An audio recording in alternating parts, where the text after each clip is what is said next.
What's up, guys? How's it going? We're back for the Canadian MMA podcast, and man, like I felt like after the UFC and the BFL, like the big fight week, we were kind of set for a break or whatever. But it's not the case, man. We've got events like two events every weekend almost, and we're here to talk about that and much more. But before that, we had the chance to speak to Jeremy Kennedy, who is coach for a training camp that's going to take place in Playa del Carmen, Mexico, and he wanted to talk to us about that and much more. We knew that he had some fights that he wanted to watch this weekend, so maybe we had a word on that. So we'll speak to Jeremy. Then after, we're gonna talk about all the Canadian MMA action that happened and that will happen next weekend.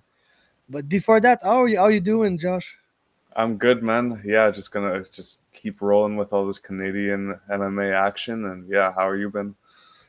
I'm good, man. I'm good. I'm still chilling in Vancouver. So it's not the end yet, so I'm happy. And yeah, that's about it, man. Honestly, I'm super not concentrated on MMA when I'm here. I just don't know why. I'm just unable to be there. But I watched the BTC card at the expense of the UFC card. I must say I did not really had the chance to watch the UFC. Well, it was like on another stream there, but I was really concentrated on the BTC action. But yeah, now it's tough for me when I'm here to. And also, I think that the time, it's the only time that the time difference really fucks me up. Because like it'll be like 5 or 6 p.m. and I'm like, I better get ready for the UFC. Then I open it up and it's like midway through the card. So that's kind of tough, but yeah, whatever, man. Yeah, it normally starts at like way later for you or earlier. It's like the earlier that it's gonna start is like 6:30 p.m. Jeez, that's crazy. Yeah, bro. They like the card wasn't bad, but BTC was done, and then there were like two or three fights left to the UFC, and it was like 9:30 p.m. here, and I was kind of getting tired from watching all these fights, And I was texting back and forth with Greg and Etienne, and I was like, I don't know how you guys are still up at like 12:30, and there's like two fights left on the UFC. Plus, like, it was a good fight, but like when everything is leading up to a Cannonier versus Vettori fight, like, you can't be super hyped, even though it turned out to be good. Yeah, last night's UFC event definitely felt like it went pretty long, and it did. It definitely took the back seat to BTC because it was a great event to watch, and felt like it just had a lot more meaning than that UFC one for us at least. Yeah, no, absolutely, man. So let's talk to Jeremy, then we'll get into the BTC card. Hey, what's up, guys? We're back on the Canadian MMA podcast with a very special guest to talk about some very interesting stuff going down very soon. We've got Jeremy Kennedy on, man. What's up? How's it going, man? Thanks for having me on. Hey, I'm doing great, thanks, man. We're here to talk about the base fight camp, basically. Yeah, That's a destination seminar that will be taking place from November 5th to November 10th this year in yeah, Playa del Carmen, Mexico. It is created by Rose Athena from Calgary, who I think you had the chance to meet at some BFL events. yeah. So she was in Vancouver for a little period of time, and she was actually doing, I think, photography for one of my fights in Battlefield, and that's kind of how we got connected. And then she was in the Vancouver area when I was still training there, and doing some photo shoots and stuff like that, and came by Revolution, my gym back in Vancouver. And I guess she lives in Calgary, and Champions Creek's her main gym. So there's a lot of like similarities and connections there. And she started up this destination, like MMA jiu-jitsu training camp or retreat, I guess you would say. And yeah, so she reached out to me and see if I was interested, and I was all for it. I love the idea of it, and I'm excited for it myself. And I'm excited to teach and show my stuff. And I know she's got a lot of good jiu-jitsu people coming as well, and she really like outsourced a lot of different coaches from all parts of the world. I mean, well, anyways, from the US. I know some people from ATT and like Florida, and yeah, so I'm excited for it, and I just can't wait to see it come to fruition. I know she's been working on it for a long time now, and promoting it and whatnot. And so it should be good, man. Yep. What she told me is basically she had the Gracie Barra Playa del Carmen connection Yeah. via some of her coaches that knew Thomas Fisher, who's the head coach back there.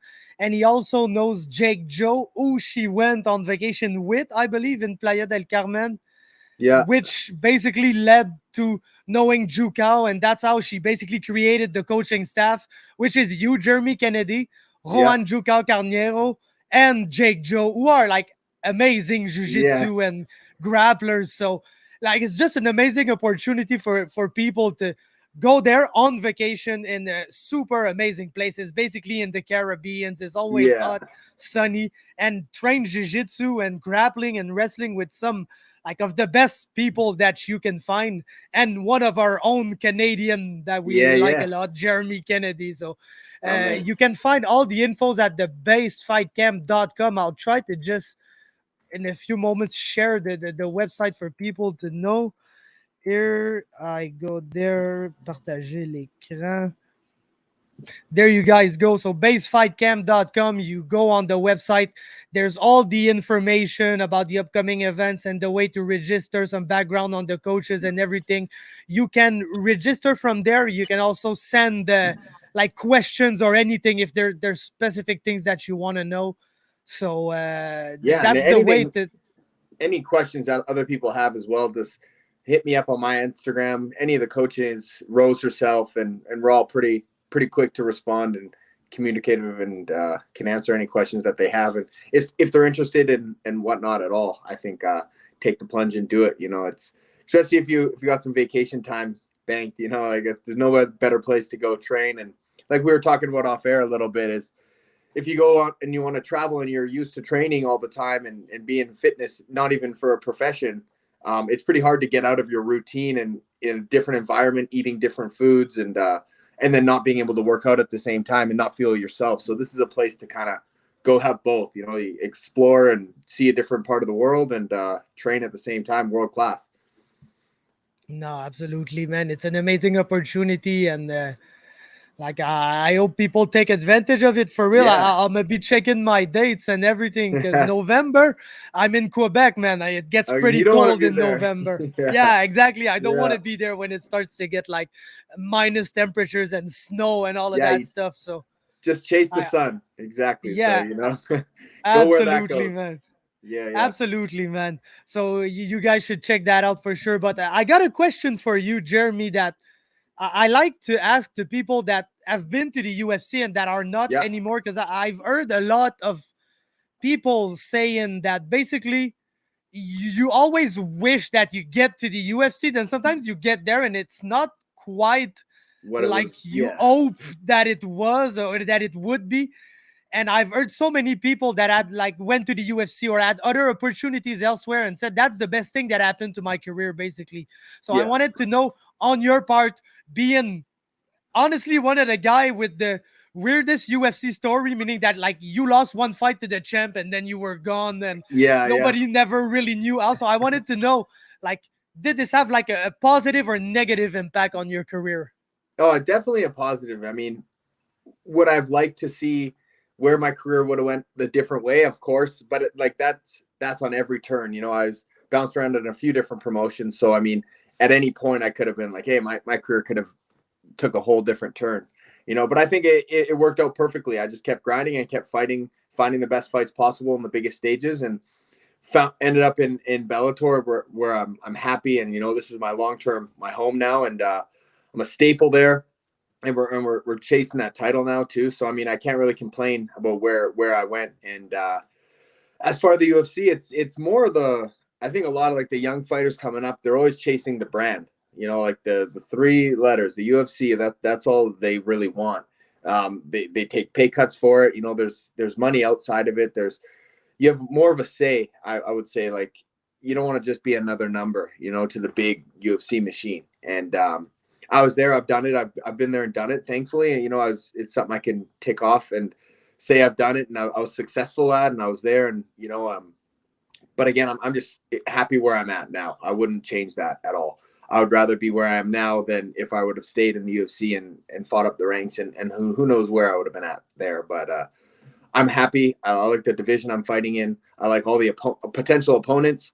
You know, I've sourced them all out. I've scoped them out. I'm excited for the future too. You know, so I'm just happy to be where I'm at. Yep, and that kind of leads us to the next question, which is Yeah. like the pretty evident one. You just beat up a guy who was pretty good, and that Bellator basically wants to push. Like they do lots of shows in Europe, in the Ireland, Yeah. and Yeah. they like that Pedro guy pretty much a lot. And you Yeah. just beat him to pretty much solidify yourself as the number one contender. And Yeah. then the champion just goes on to 135 to fight a guy who should be fighting another guy who just won a big tournament. So I Yeah. just It's a wanted to weird know one. how do you feel about all of that, man? Man, it's been hard because you know I've earned that title shot and I'm excited for it, but it's just been the last like 2 months have been a bit of a whirlwind just because I don't really know. There's a lot of uncertainty. I do know that the next fight at 45 for the belt will include me. I just want it to be Pitbull and I want it to be soon. You know, so it is tough with him going down, but you can't fault him for that. You know, he's chasing history and as soon as I heard that fight was going to be announced, I was like, you know what, like it does make sense. Even though there's, you know, the bantamweight Grand Prix was just finishing up, and there's already a solid contender at 35, and there's a solid contender at 45. If he wants to take this fight, you know, with his accolades, you can't really fault him for it. I just hope it doesn't stale up the division, and as soon as he's done, win or lose, he's coming up because he knows he has business at 45. I've been patiently waiting, and now it's impatiently waiting. So I just can't wait for tomorrow, you know, and we'll see what this fight happens and see how it plays out and see what happens next. You're gonna be there, huh? Yeah, I have to fly in, man. I gotta see it firsthand, you know, the potential opponent and you know, the guy who's holding my belt. I gotta go watch. Yeah, for sure, man. Yeah. Yeah. I just wanted to ask, as a BFL vet, there's a pretty big card that they just had this past week. Were you able to catch any of those fights and had any thoughts on the event? Yeah. I love that BFL's on Fight Pass now. It makes it pretty accessible for me. Ever since I moved away, I could only ever, if I was in town, I would always go live. But now that they're on Fight Pass, I never miss it. You know, I like following the next generation of, you know, Vancouver. The MMA scene there is still big. It took a little bit after COVID. You know, COVID kind of really hit Canada hard with the MMA scene, just with not having fights for a while and whatnot. But it's already picked back up again. And yeah, man, there's a lot of guys. And it was perfect weekend, perfect timing. You know, with the UFC the next night. You know, you have all the people in the city that, you know, fight fans and Dana and Sean Shelby and all those guys. So I'm sure they were keeping an eye on it, and we're going to see a lot more Canadians in the show now. So yeah, I mean, I loved it, you know, and it was a surprisingly the last few Battlefield fights they've struggled to put together like a full pro card, right? There's a lot of amateurs and whatnot, and this one was more majority pro and like all good guys, good records, good experience. You know, and that's just because they're having more shows now, so it's giving more opportunity for these guys to get fights. And so with more fights, there's stronger records, stronger opponents, and everything. So it's just elevating the game. Yeah, man. Like you said, I think it's undeniable after this weekend with BFL and the UFC card that, like, Canadian MMA is back pretty much. Yeah. I don't think it never really left. It was just No. tough because we saw some shows die and some other shows come up and whatever. But Yeah. I think that we've got some very, very solid MMA shows in each Six provinces right now. and the And six Canadians on the card, they all won, man, and they all showed yep, out on home turf. So that was really cool to see.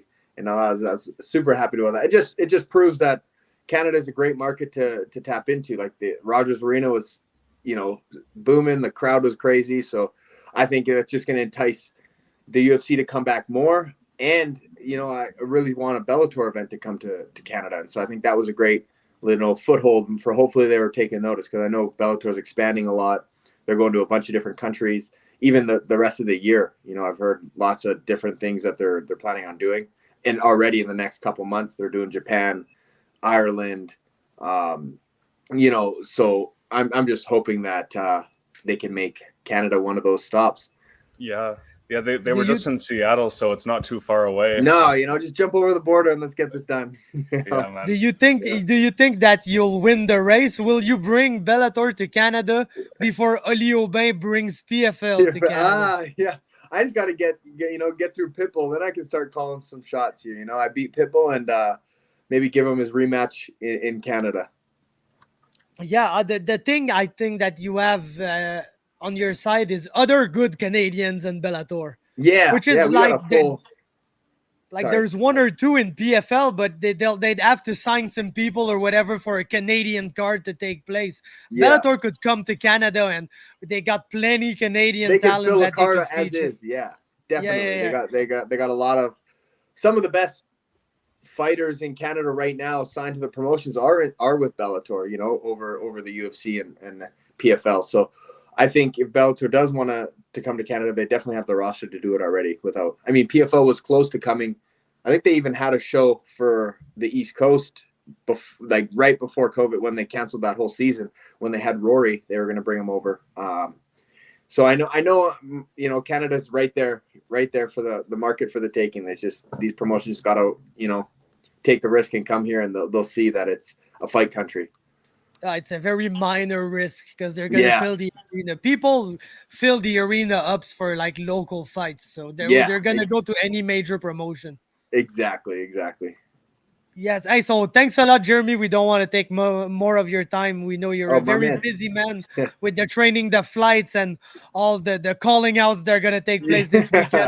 they're coming. We'll be Yeah, looking forward to it, my man. yes, And sir. thanks a lot for taking the time, man. Appreciate it. Thanks for having me on, guys. Yeah, Thank thanks, you. Jeremy. Thank you. Yep, and for the rest of you guys, make sure you check out basefightcamp.com if you want more information on the seminar that will be taking place in November. Yeah, we're back, man. Let's get into it. BTC 20 Night of Champions took place on June 17th. It was at the Burlington Training Center.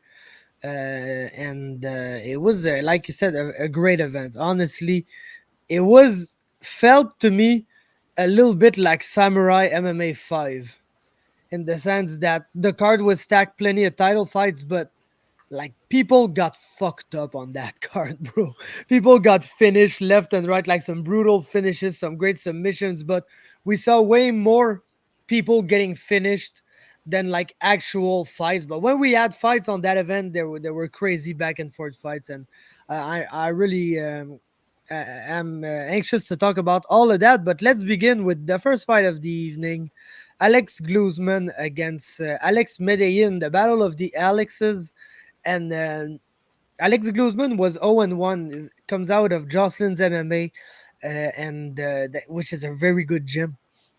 And we were really like waiting for it to see what he was going to do, how he was going to rebound from his first pro fight, which didn't go his way against Karim Enyan. And it was a tough one for him, honestly. The Mexican fighter coming in at 2-0 had more experience and like didn't look afraid. After like 30 seconds of that fight, he wasn't afraid anymore to just charge and put it on Alex Glusman, and ended up getting the great knockout, man, to start the night and to put one on the board for Mexico here. Yeah, Medellin has some pretty heavy hands. Like, he hurt him with that left a few times before he got the finish with it. So really good performance from him, and yeah, fun way to kick off the card. Yup, then second fight, that was the beginning of a storyline on that event. Nigel Crosswell, Tony Hernandez, and they just went crazy at each other. And Nigel, at a point in the first round, just hit him with a knee and put him out and got the first ever pro MMA win for the Crosswell brothers, who've been having, they had some bad performances, but they had some performances, both of them, that like were back and forth fights where it could have gone their way, or like, but it didn't. And finally Nigel was able to put one on a board via absolutely vicious knee. And man, it was fun, bro. For the time that it lasted, it was a quick finish, but it was also a firefight for the time that it lasted. So really enjoyed that one. Yeah, that was a brutal knee in the clinch. Like, he's super tall for that weight class, so he's able to get a lot of leverage in the clinch, and yeah, he used it super well. Hernandez was super game. He was egging him on, but it was to like not the right game plan against Crosswell. Yeah, props to him for getting his first pro win. Yup. Then it was the Sheriff Jared Dumont against Ruben Aldama, and they knocked him out in 28 seconds. Basically, it was a great showing by Jared. I have the feeling that maybe his opponent was one of the opponents that was like there to take the less damage. I don't know. There were some Mexicans that were really ready to get their ass kicked badly on that event and like come out of it like come out of it on the not even on the wrong side because some of them still got fucked up, but at least like give some opposition. I feel like yes, Jared's technique and everything was super clean on his part. It's an amazing 28-second finish, but I felt like when Aldama got hurt, he never really tried to fight back. He just turtled up and waited to get finished, basically. And since it was that early in the fight, it was a little bit of a weird look, even though, like, I don't want to take anything off the Sheriff. He really, like, and I want to say, like, that card was well booked. There was one fight that I really had a problem with, and I turned out to be super fucking wrong on that one. But, like, I think even though Jared Dumont is only 1-1, there maybe he didn't have like the best opponent. Bringing a 2-2 Mexican fighter for him, I think that maybe he just had a big too big challenge on his end. Like Jared Dumont is not a typical 1-1 fighter. Basically, that's what I'm trying to say. So basically, the Mexican got fucked up, man, and he didn't even try to fight back, and that's what it is. Yeah, I felt like it was kind of over before it started because he just caught him with that right hand when he was off balance, and yeah, like, his opponent just turtled up, but couldn't really ask for much more from Dumont. Like, obviously, would have liked to see a bit more. But he got the job done. Can't ask him to do much more. So, just looking forward to see him in there again. Hopefully, the next one goes a bit longer. Yeah, no, he didn't even break a sweat, basically. So he's ready for the next time. Like he could have fought another time that night, and he'd probably be good. Then Andrew Babcock, Sajid Ayat, two Canadians making their pro debut, and absolutely loved the jiu-jitsu from Babcock. The way that he was able to take the back and just fucking choke the guy out, man. Just great work on the floor, and you gotta love it, man. New jiu-jitsu fighter, super happy about that. Yeah, his grappling looks great. Just super slick on the mats and really impressive for a pro debut. So, yeah, props to him. Yup, then clean Amin Al Malik, Carlos Arzate. That was a really well booked fight. Arzate coming in at 2-0 was a really good opponent for Amin, who lost his two first fights, but then won his two last. But you know that he wanted to get a finish. That's the next step in his development to just get a finish in one of these fights. And he went for it, and that one wasn't really able to get it, though, because he had another very solid opponent in front of him. And man, good showing. I think that he clearly won the first round, and I think that the second could have went to Arsate here, but I mean, clearly won the third in my opinion too. So, good performance, good showing for him. Was able to fight. To fight back from adversity because he had a really game opponent in front of him, and just nice showing overall. And like we often say with like Tommy Morrison and these guys, it's not that bad if you don't finish all your fights. Honestly, early on in your career like that, just get the cage time, get the experience, and man, you're gonna finish some fights some days when you have like more experience in the cage, and the more comfortable you can get early, the better it's gonna be for the rest of your career. hmm Yeah, and that's true. Like he looks better every single time he fights, and now he's 3-2. Looked great in this one. Like shouldn't have been a split decision, but Nah. yeah, striking. He's uses his length really well. It seems like really great knees and head kicks, and yeah, I was firing them off super often and super fast like usual in this one. So shout out to him. It was a great performance. Yup, and that leads us to Tim Kronk, Manuel Garcia, and bro, that was everything I wanted and even more, man. Listen, Tim Kronk, I learned that was a former CFL player who had now transitioned to MMA, was fighting Manuel Garcia, who may or may not have been the poor guy who fought Javad Majoub. But I'm not really sure about that because, with Mexicans and topologies and records, like you fucking can't know anything, man. So, 5'7" heavyweight who's close to the, the weight limit just bangs it out with Tim Kronk. 3 minutes in, they're both gassed the fuck out, but they keep on fighting. It's just absolutely hilarious. And then they go through the first round, and there's the second round, and you see that Tim Kronk is at this point is really not able to fight through exhaustion, and Manuel is still able to, even though he's all busted up, got his face all fucked up and everything, and then fucking knocks out Tim Kronk, wins, proposes to his girlfriend right there in a gym in Burlington, Ontario, which is like Greg said that the funniest thing about that, because that makes sense because us Canadians and like Americans, we go on vacation to Mexico and like we propose to our girlfriends and we get married over there. So for them, it's just they come up north and they get married here, and I guess that's the new norm or whatever. But yeah, just fucking hilarious, but great moment, like heartwarming, nice little moment. And then, of course, bro, of course, just after it finishes, the girl that we affectionately called Tom Brady pulls up and starts throwing t-shirts because it's not a BTC show if that girl is not throwing t-shirts every two fights. I've been to BTC events and she's there and she throws some fucking t-shirts, man. So Tom Brady just pulled up throwing t-shirts and everything. That was my favorite BTC moment of all time, and I wish every fucking fight was like that, man. Honestly, it was just great. Yeah, that one felt like it was a roller coaster of emotions from start to finish. But yeah, Garcia weathered the storm early and finished him with that knee. It was a nice finish for him.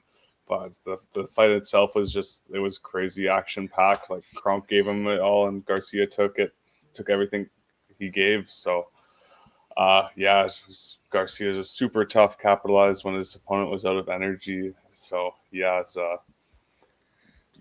it was a good one. Yeah, bro, it was everything that I wanted and like even more, honestly. Then fucking Noah Crosswell, Liam Gallagher in the fight that when they booked it, I was like, bro, what the fuck, man? Why are you gonna do that? Like, I guess Noah Crosswell he's getting better clearly, but fuck, man, he's 0-4. Gallagher's still seen as one of the best prospects that there is at like 135, 125. We're not really sure which weight he's supposed to be at, but Noah Crosswell too. Honestly, the guy has pretty much went back and forth with the flyweight at 135. But so that was the matchup that I was like, yeah, they're really trying to set up Gallagher for a win after he lost his last fight. And man, I was absolutely wrong, man. And I'm always there to shit on people when I need to shit on people, and I'm also there to give props when I need to give props. And fucking props to Noah Crosswell, bro. That was an amazing performance. You know that the problem with him has been getting taken down, like, and spending some times down on the mat and not having the best takedown defense. He worked on that perfectly because Liam landed a takedown at the end of first round and then wrestled him a bit in round three, but to very mitigated success. And Noah was able to get up and he absolutely pieced him up on the feet. We know that he's a good striker, but I felt like his distance management, the way that he was popping his jab and also his straight punch, his cross was very good in that fight. Honestly, House of Champion is on a roll this year, but everybody's winning in that camp. And now the two Crosswell brothers have won. And honestly, that was one of the best performances I've seen this year. And coming from Noah Crosswell, a guy who was 0-4 and who, like, unfortunately for him, we have like a tendency to just write him off every time we see him booked in a fight. And now he just fucking beat one of the great prospects and a guy who's like trained by Josh Hill and who's like training almost everywhere, like Aegis, Niagara Top Team. He's there like with when all these gyms come together, he's always there. Like basically, he's got some of the best training and everything. And fucking Noah just beat him, and I gotta give major props to him, man, because I've been I've been making my jokes a little bit when like he no showed that samurai and whatever. Like I had jokes about him for a little while and everything. So if I took the chance to the opportunity to shit on him when I felt like I had to, I gotta give him his props, man. And fuck, like after that Gino fight that I many people thought that he should have won but kind of lost the decision.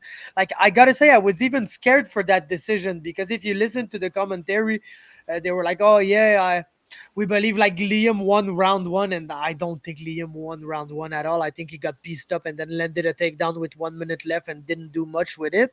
Second round, clearly Noah. I think round three, you can give it to Gallagher for sure because he had the control and some takedowns here and there. Didn't do much with it, but Noah, it's the round where he had the less opportunity to do damage. So you can give round three to Gallagher, but like I was scared the way that they were gonna score this fight and will Noah like basically get robbed again. And against Gino, it was super close. I think he could have won that fight, but it was super close.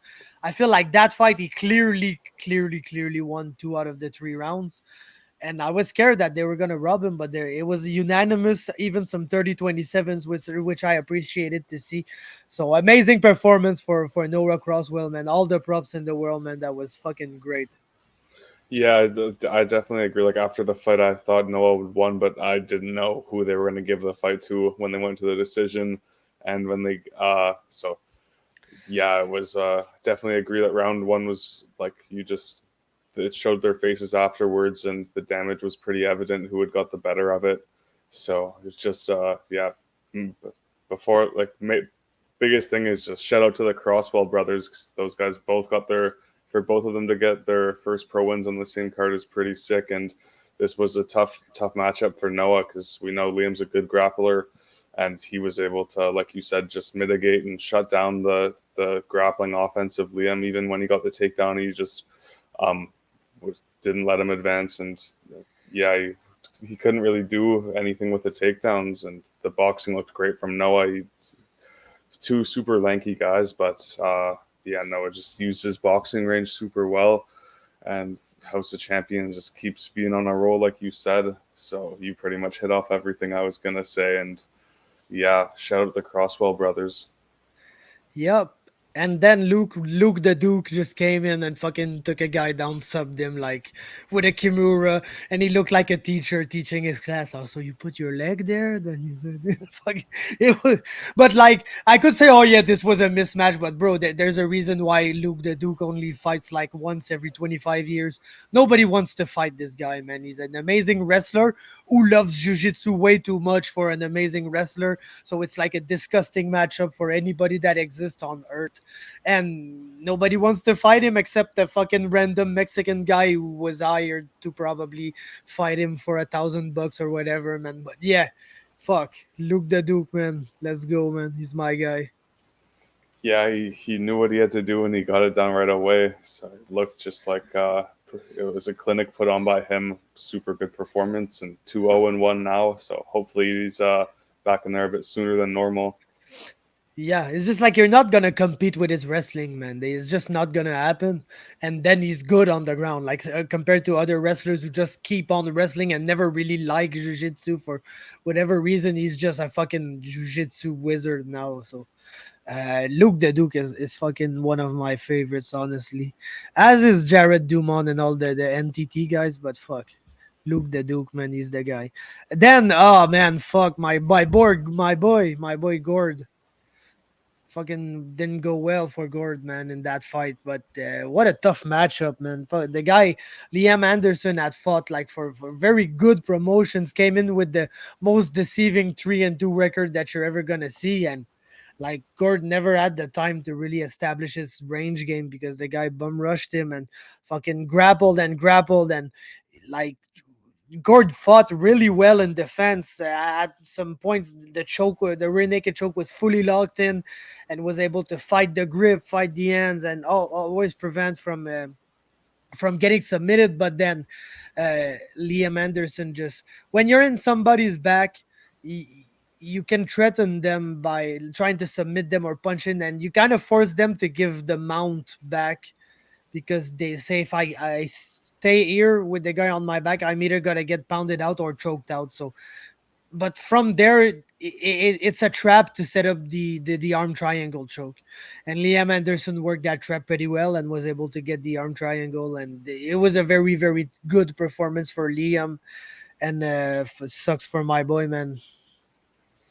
Yeah, I can't break that down better than you did, so I'm not going to try. But yeah, Liam looked really good with the grappling, and yeah, Cunningham. It's not like he gave up right away. He fought hard, but yeah, props to Liam Anderson coming into enemy territory, getting the win, and 4-2 now. So Yeah. Then talking about a super deceiving record, 4-4. Ashley Nichols was fighting against Carla Pastrana. And Ashley Nichols is like probably the best 4-4 fighter on earth. She had only fought monsters in her career, and she absolutely dominated that fight. Poor Mexican girl did not have the answer to her range game. And Ashley Nichols is not the type of fighter that's going to rush things or whatever. So she just kept her at range and picked her apart for 5 rounds in what she was maybe not like the most entertaining fight of the evening, because after a few minutes, like we clearly knew that Ashley Nichols was not going to lose that fight. And like she didn't lose it for the full 25 minutes, but never really was that close to finishing the fight either. So good performance for her, though. You want to bounce back from like the LFA title shot with a big win, and that's what she did here. She's the champ at BFL and BFL BTC, and I hope they find somebody good for her to fight, because she's an elite talent in Canada, in my opinion, and you need to find her like some other great talent to push her in these fights, because that was not really a challenge that was challenging for her, if I can say such thing. yeah, her hands looked really good, and she was hitting that leg kick a lot too. But she just looked a step ahead on the feet the whole time, and stuffed almost every takedown. Got some top control too. So yeah, just shout out to Ashley Nichols, 'cause it was a great performance and made it look pretty easy on the feet as well. Just looked like I said, a step ahead. Yep, absolutely. Then TJ Laramie against Eric Neftali Martinez, and when they were facing off in the cage, I looked at the Mexican guy with his dyed hair and like the matching nail polish, and I was asking myself, I wonder what TJ thinks about that right now. And if the way that he treated him is indicative of what he thought about his style, well, I think he didn't think much of it, because he fucking took him down like instantly and choked him out cold, like you should treat a regional fighter when you're a UFC level fighter that is unfortunately not in the UFC. Yeah, it was pretty much one-way traffic from like right away. TJ went for the takedown, got it, and yeah, it was impressive. Great performance from TJ. I hope to see him compete again soon, and a lot of fun matchups across Canada at 145. But he's big enough where they're probably gonna just be bringing someone in that's another big name for him to fight. I'd be surprised to see him matched up against another Canadian guy. Yeah, like, but honestly, we won't talk about the Alex Morgan, because that's not really something I want to see again. But eh, eh, outside of like Majed Amo and Tom O'Connor, like I don't think there's much challenge for him in Canada. Like, yes, there's some super tricky fights that, like, if TJ doesn't care, he could fight Fred Duprat. Like, he could. That would be an amazing matchup. But like when you're in the position that TJ is in, is that a fight that you really seek? Yeah, Honestly, nothing to gain in that, nah, really. absolutely nothing to game. And like he could win against Fred Duprat, but Fred Duprat is way too fucking dangerous to like even take the chance to fight like a 6-1 guy. When you're TJ, you're like 14-5 or something like that. You don't even look at a guy with a record under like close to 20 fights. So it's got to be either Majed or Tom O'Connor if he's gonna fight somebody in Canada. And yeah, he's got pretty good odds against both these guys, in my opinion, even though Majed is another tricky one on the ground. But yeah. What you think about Jamie Siraj is at 145 now too, so that could be interesting. Yeah, I want Jamie to get his feet wet again.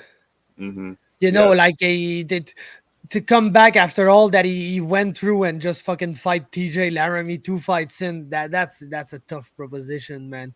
But Mm-hmm. if he's able to fight his way back to like the momentum that he had before and everything with the abilities that he got, his grappling that is amazing too. Yes, it could be a very good matchup, but uh like we saw Jamie's last fight, he really just got his feet wet again, and like he needs one or two fights to really get back into, I think, where what he was before all the unfortunate events that he had to suffer through. But yeah, no, TJ Laramie, man, he's good, and he's only 25. So if there's one Canadian that could return to the Crazy. UFC someday, that's probably him. More than all the other ones that had a chance to go there and that aren't there anymore. And then Adam Asenza, Polo Reyes just gave us like one of the fucking craziest fights we've ever seen in the BTC cage. But yeah, in a long time. Honestly, that was ridiculous. That was so Polo Reyes. I was wondering before the fight, like, I wonder if he's as crazy as he was when he was in the UFC. Then they start fighting, and I'm like, yup, he is. So yeah, no, that was just plain stupid, but in the best sense possible. And I probably the fight of the year, man. Probably the fight of the year. So let's go. Yeah, man, that took Asenza like a minute and 10 seconds to start throwing crazy hooks, and Polis was game for that too. But yeah, he got Asenza in some trouble in round one, but fought through it, and that wrestling really wore out Polo. It looked like, plus like a few more flurries of hooks and whatnot in the middle, because it was just a crazy fight. Asenza outlasted him, and yeah, it seemed like maybe it should have been stopped at the end of round two because Polo could barely get back to his corner, and Asenza sensed that because right at the start he like landed that nasty body kick, a few heavy right hands, and then got the finish with ground and pound like a minute later. So shout out to Adam Asenza, man. That was his night, and he took advantage of it. Him and TJ Laramie, but it was a crazy way to cap it off because Asenza sells a lot of tickets for that, and he brings the people out, so he put on a show. Yeah, no, basically, yeah, he's the face of BTC. He's the guy who brings the people in, and he's an amazing fighter. Adam Asenza never gives us a boring performance, and that was probably the craziest fight he ever got in his whole career, which is a long, long career. But no, that was great, and that was an amazing conclusion to like a fire event, like I said, Samurai 5 type of event where everybody got super fucked up, and the couple of fights that went to the decision were cool, were pretty back and forth, except for maybe the Ashley Nickel one, which was a beating. But good event by BTC, and I'm looking forward to see what's next for them. Now that there's like 2 or 3 promotions in Ontario that are kind of sharing the same guys. I know that they're back in August in Kitchener, and that Jesse Ronson looks like he's gonna be fighting for a 170 title there. So I'm looking forward to what's next for BTC. And there was another event, Rumble in the Cage, which I didn't have the chance to watch, but I had the chance to gather some results here and there. So I wanted to shout out Majed for his first round finish of Alexander Barahona to get the lightweight title of Rumble in the Cage. Then in a local matchup, Tanya Nijar and Shannon Clark were fighting, and Shannon Clark won that fight by first round TKO. She put her in one of the weirdest fucking positions, and absolutely it got like a very pure TKO win where her opponent was just trapped there and couldn't defend the punches. So the referee had to put an end to this fight. Then on other pro action, Nick Felber was making his pro debut against what's his name? Let me just see. He was fighting Luis Banuelos, and Luis Banuelos won by flying kick knockout. So I really hope that Rumble in the Cage has that clip and puts it on the Instagrams because I want to see what happened there. Just it's John Ramdine who was commentating this event that give me these exclusive results here. So props to him for that, and props to Rumble in the Cage for putting on some local Albertan MMA. I think Adam Posner was fighting. Do you know what happened? Yeah, he ended up getting the submission of rear naked choke win, I believe, in round two. But yeah, he moves to 4-0. Super young guy. He's like 19 years old, which is crazy. 170-pound amateur title now at Rumble in the Cage. So look out for him because, yeah, he's looking like he's got a lot of potential. Let's go. We need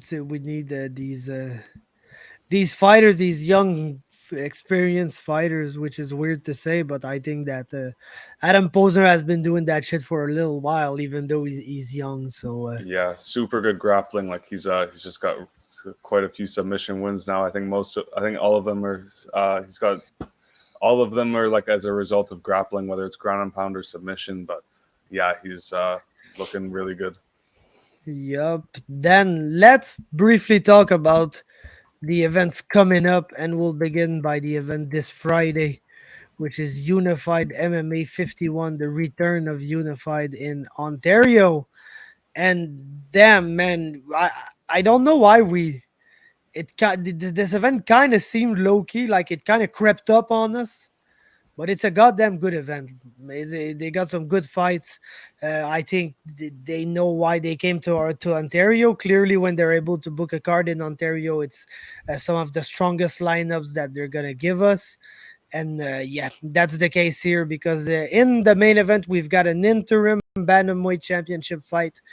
Tisha Gautreau against a big challenge. Eric Shelton, UFC veteran, the guy that beat Yoni Sherbatov at the Ultimate Fighter, and a guy who had a rougher patch after leaving the UFC, but is now back on with a 3-1 record in his last four fights, with some very good wins overall in his career, and always a guy that even when he lost in the UFC, always looked good and looked very game and competitive in each one of his fights. So it's gonna be a very high level test for Tisha, man, who's 7-1 in his career and fights a guy who's like 16-8. So huge test for Tisha, man. Yeah, it's a huge step up for him, but I think everyone's super excited for this fight. It's a really good headliner for this card, and yeah, it's the type of step up like you want to see him make. So it's almost like forcing them to give him a shot at the Contender Series after this because you can't find much of a better opponent on the regional scene. Yup. Speaking of the Contender Series, I heard through the grapevine that might be a fourth Canadian added to the Contender Series. I'll let you guess who it is. I don't think it's hard. Then in the co-main event, my guy Ergis Segeta, one of the greatest grapplers and Ben Askren type fighters that we've got in the sport, and I mean that in the best possible way. Fights Bradley Desir from New York, another big step up in experience, even though Desir does not have like the record of Eric Shelton. He's got 17 pro fights, is 10-7 against Ergis, who puts his 5-0 record on the line. And I just fucking love me some Ergis Segeta, man. Yeah, he's got that style that you'd think that like most people, it's easy to know why you would like him because he's just a funky grappler. And Yeah, with that high volume, low power ground and pound, that's just fucking amazing. He just almost just slaps you in the face to laugh at you because he's such in a good position that he's like, yeah, what the fuck are you even gonna do? And then he submits people almost every time. So yeah, let's go, man. yeah, he's got a dangerous opponent, but a clear path to victory. So big spotlight on a big card for him. Yep, and then one of the bigger step ups in competition also comes against Bobby Poulter, man. Bobby 4-1 fights Josh Jackson, who comes in as with a 7-3 record. That's gonna be a big step up in competition for Bobby, who looks like he's been ready for a little while outside of his fight with Said. Everything went very well for him, knocking people out and having some very complete performances.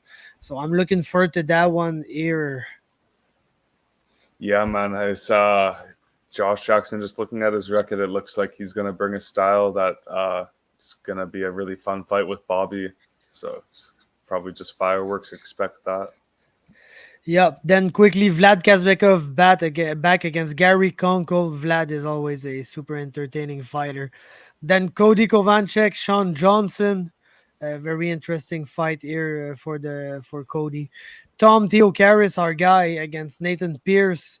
And then very interesting fights to begin the card. Mohamed Ado back against Taylor Cahill, and two pro debuts, Mark Mosier against Clayton Pye. And when I was speaking about Luke Roberts and his incredible wrestling and everything, Clayton Pye is one of these guys. Like, he's one of the best collegiate wrestlers in Canada, and he's finally making his pro debut after training MMA and fighting amateur and like putting in work at Niagara Top Team for a little while now. So one of the very like blue chip Canadian prospects that could be Clayton Pye if everything turns out well. And like, I don't see why it wouldn't, knowing the guys he's training with and like the kind of experience that he's getting. Yeah, and he's fighting an experienced amateur fighter. So Mark Mosier looks like he's no joke. So it's props to both these guys for taking them for their this one as their pro debuts. You've got to give it up to them. But one more thing, you see Sean Johnson. He's got one of like the one of my, I don't know. It's an interesting nickname. I don't know if it's one of my favorites or what, but the Brutal Noodle, Sean Johnson. So, that's a great nickname. Against Cody, who's like the best fisherman in MMA, and I think he's got a claim.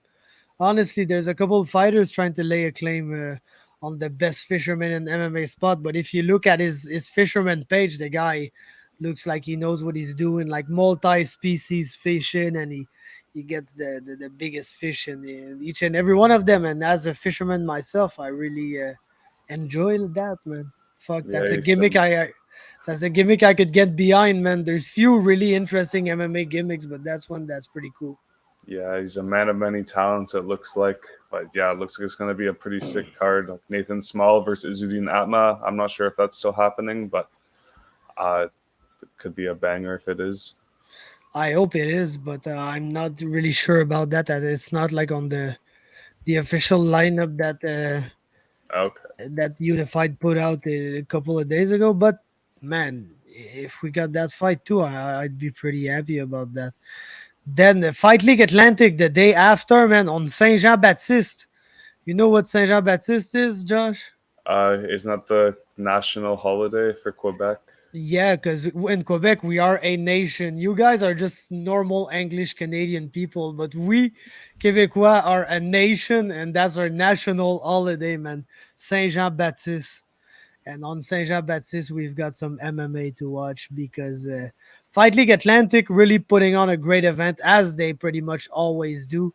But also, man, we see more and more pro fights on these FLA events, and I know that was always the model for Derek to build these guys up through the amateur ranks, and once they're ready, just put him into some professional action. But yeah, great event. The main event of the evening is a comeback for Alderic Keith, local favorite. Alderic Keith's gonna be fighting Roberto Pixley, who I believe just fought on the Canadian event. Was it Absolute or less than a month ago? He just fought Mac Larson.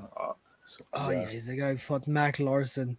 And then one of the most anticipated fights of the evening is going to be at 185, Christian Savoy against Michael Hill. That's a classic Canadian MMA matchup here, man. Yeah, man, it's that's a good one. But just before I get into the matchups, like you were saying about the pro fights for FLA and this event, it looks like they've got, am I wrong? They've got the first pro title fight on the line for them too. So that's a pretty big milestone to FLA. It's super cool to see them start introducing a pro title onto the line. So shout out to them for that. But yeah, Michael Hill, we've got him making his FLA debut against he seems like he's got the hometown crowd behind him always. Christian Savoy. Hill's got a huge experience advantage, but interesting to see how they look, especially because it's at middleweight too. Yep, Savoy briefly tried to his hand at 170, but I think that 185 might be it for him right now. So very very interesting matchup. Then we've got Jericho McPhee against Juan Carlos Flores. McPhee was also a local guy, and Jake Cunningham against Rob Logan, both making their pro debuts at 205. That's gonna be a very cool one. Rob Logan has never been in a boring FLA fight anyway, so that's gonna be very nice to see. And you briefly touched on it, but the big fight of the evening for me is the title fight. 185, John Moore, Dorian Dukai, two of the best middleweight prospects really that you can find in Canada right now. Moore is fighting out of Dunamis with the Atme brothers and all these guys. I think even Tim Smith is training along them at the moment. So a very good team coming out of Calgary, and Dorian Dukai out of Santos Brothers BJJ. We've seen him compete for FLA in that very controversial Christian Savoy fight. The guy is 3-1-1 in his career and is a very very interesting prospect, especially on the grappling side of things. So that's gonna be a very very important matchup for both of these guys, and one of them is gonna become a champ. Yeah, I can't wait for this one. It's going to be interesting to see how it goes. I could see it going a few different ways. Obviously, we know what Dokai's going to try to do, but Moore's coming in at 3-0. Looks like he's got a good, solid background. So, yeah, and having the title on the line makes it just have a bit more anticipation. So, yeah. Yeah. So before we leave, man, I need to know: have you gotten over the Ali against Anthony Romero fight? Because I still haven't. I still fucking ate it to death, man. No, like normally, man, when Ali's fighting, especially just because like PFL's his thing, I get so excited for it. But this one, it's like I'm excited to see Romero get his chance at the big show now and everything. But it's just so bittersweet in both ways. So yeah, Yeah, bro. I don't know how to feel either. It's like, of course, Oli Aubin Mercier is one of the guys that I like. When I started watching the sport, he's one of the first guy that was beginning at the time that I started to like and root for, and I got the chance to know him and everything. So, like, of course, I'll root for Oli, but I can't root against Anthony Romero. This guy has been nothing but like amazing to me ever since the first time that I saw him. One of the greatest people you're gonna meet in MMA. You know, this sport is full of like weird people and everything. Anthony Romero is genuinely one of the best fucking guys that you're gonna meet, and he's amazing. He's one of the brightest Canadian prospects in my opinion.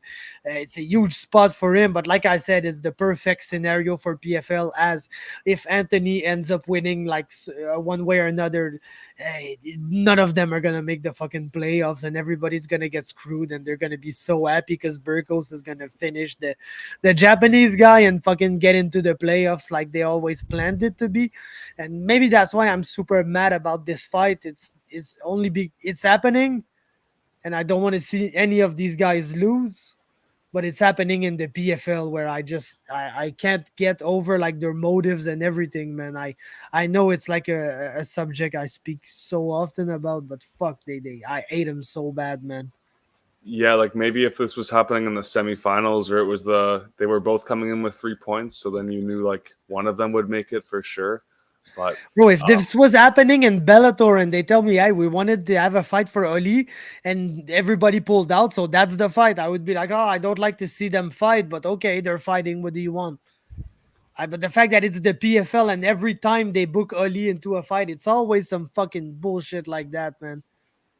yeah, It it's just makes me so angry, man. But yeah, we'll see how this one goes because Ali gets so much flack for not having entertaining fights, and I heard it again in like some stuff. People just giving him